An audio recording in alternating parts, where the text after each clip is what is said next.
Cord क्या करेगा, central nervous system के रूप में बिहेव करेगा, यानी this is the centre of command, centre of information processing.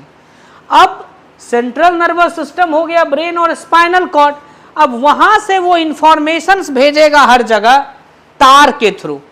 वो तार क्या है, नर्व्स हैं, न्यूरॉन्स हैं। तो सपोज करो किसी ने हमें यहां छुआ, टच किया, तो उसका टच हो गया स्टिमुलस। अब वो करंट बन के, इंपल्स बन के पहुंचेगा कहां, ब्रेन में, और फिर ब्रेन उसको, स्पाइनल कॉर्ड उसको एनालाइज करके वापस सिग्नल भेजेगा कि भैया करना क्या है। तो ये सब जो नर्व्स होती है, टोटल नर्व्स ब्रेन से निकलने वाली, क्रेनियम के रीजन से निकलने वाली हो जाती है हम लोगों में 12 जोड़ी और मेढक में 10 जोड़ी। तो क्रेनियल नर्व और स्पाइनल नर्व, जो स्पाइनल कॉर्ड से नर्व निकलती है, वो सबको मिला के हम लोग बोलते हैं पेरिफेरल नर्वस सिस्टम। ये सारी नर्व्स हमारे बॉडी के कोने कोने, चप्पे चप्पे तक पहुंचती है, एकदम हर जगह पहुंचती है।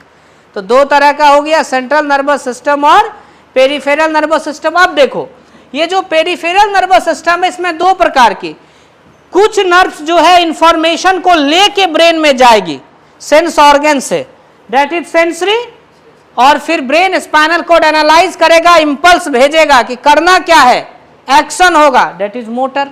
तो ले जाने वाली सेंसरी, लाने वाली मोटर, ये भी समझ गए। अब जो इंफॉर्मेशन आएगा मोटर न्यूरॉन के द्वारा, मोटर डिवीजन और पीएनएस के द्वारा, वो इंफॉर्मेशन अगर हमारे वॉलेंट्री मसल्स पर पड़ा है, वॉलेंट्री पार्ट्स पर पड़ा है, जो हमारी इच्छा शक्ति से कंट्रोल हो रहा है, तब तो बोलेंगे सोमैटिक नर्वस सिस्टम। और अगर इनवॉलेंट्री पार्ट पर बना है, जिस पर हमारा नियंत्रण नहीं है, सपोज करो सिग्नल ग्लैंड्स पे चला गया है ना, स्टमक के मसल्स पे चला गया, इंटेस्टाइन के मसल्स पे चला गया, या इनवॉलेंट्री मसल्स पे चला गया, तो उसको बोलेंगे ऑटोनोमिक नर्वस सिस्टम।